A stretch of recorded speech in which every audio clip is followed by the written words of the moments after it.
Okay, welcome back to the garage, everyone.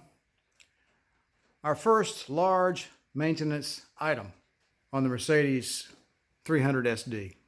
And yes, it requires being put on the lift.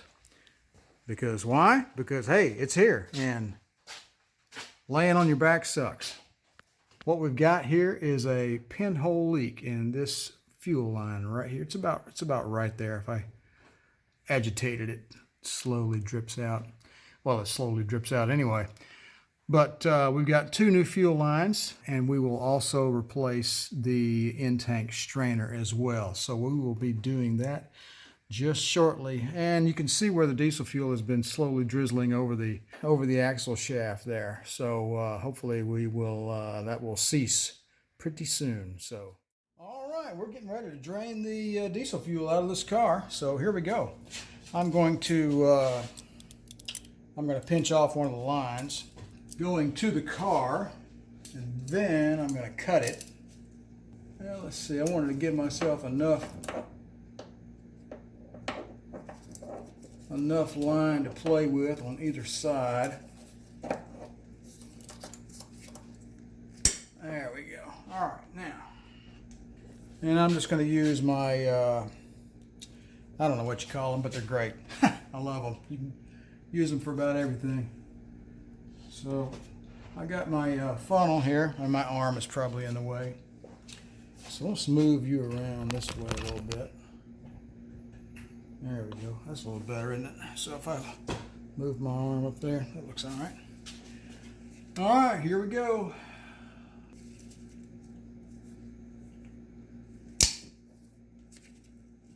Oh yeah. There we go. Woo! Probably could have been a better way to do that, but I'm not sure of one.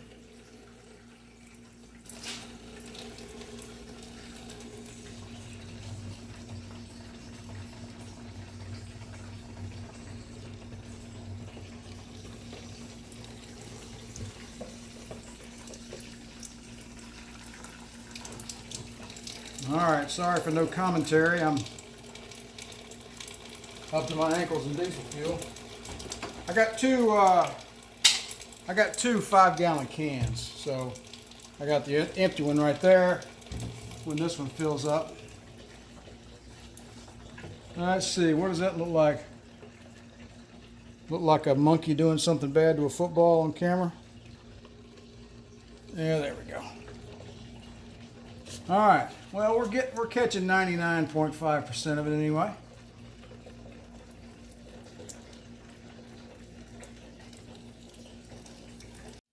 We got our drain situated so that it's not too catastrophic. Keep an eye on how close we are to getting full here and how long it's going to take. I think we got a ways to go, actually. All right, we're starting to slow down a little bit there. I have no idea. There was a little less than half a tank. I think this car holds 20 gallons, if I'm not mistaken. So I'm guessing I've got 7 or 8 maybe, I don't know. Each one of these cans holds 5. So we're just going to continue here watching my car take a leak. And this is the setup we have here. So we got, you know, real high tech, right? Got a couple of sawhorses, a plastic fuel can, and a big tall funnel there. All right, we're on our second gas can now, or fuel can rather, I should say. But I think it's about to peter out. The drain is slowed considerably. So anyway, there you go. I'm going to take the other can and put it in the other diesel car. Well, we're down to a fast drip. And I want to tell you, this has been one of the most exciting times of my life, really. And I say that with all sincerity. All right, we are down to a very slow drip, so I believe it is now time to take these fuel lines off. I've got a 3/4 inch wrench. Surprisingly, it takes a 3/4 inch wrench, at least on the new ones I have over there. So I'm going to take these two guys off here, and I don't think it'll be too much of a faff. And we'll give it a shot here, see what we got. All right, so here's the deal. I got my 3/4 inch wrench out and started taking these. I cut the hoses off and I got the 3/4 inch wrench after it, and they came off.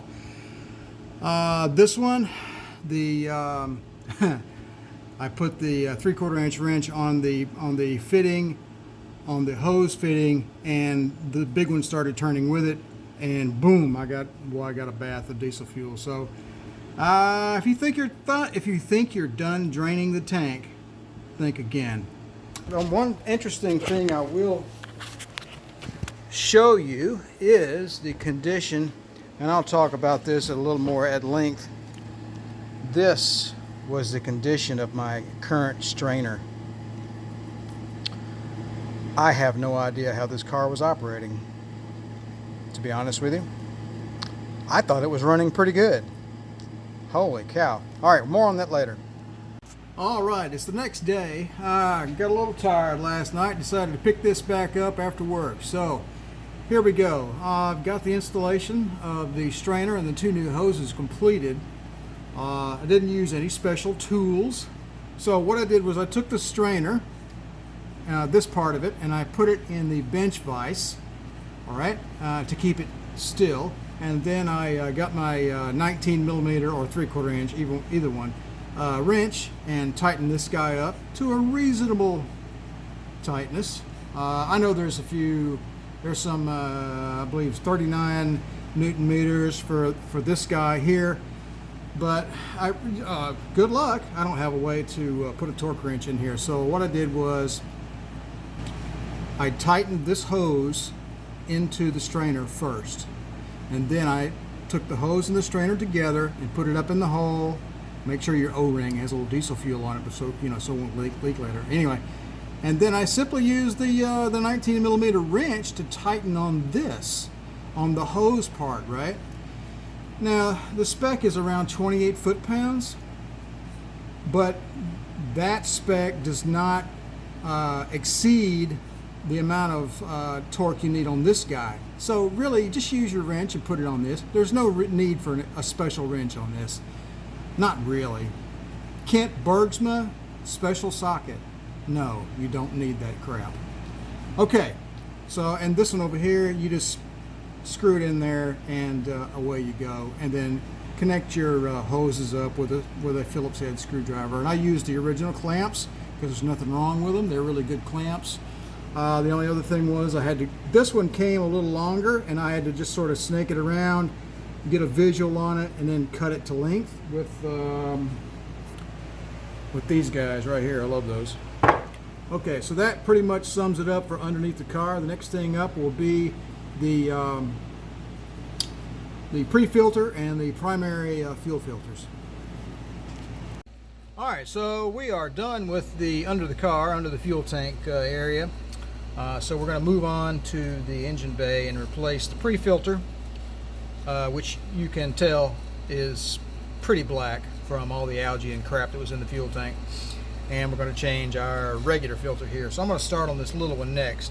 So all you got really is 2 little clamps, Phillips head screw, disconnect it, pull it out, put the new one in. Not a huge deal, really. If you can operate a screwdriver, you can do this. The problem you might run into is if this particular fuel line right here is cracked and old, you'll have to change that out with a proper size fuel line. Same thing for this small fuel line here. So we're gonna do that next.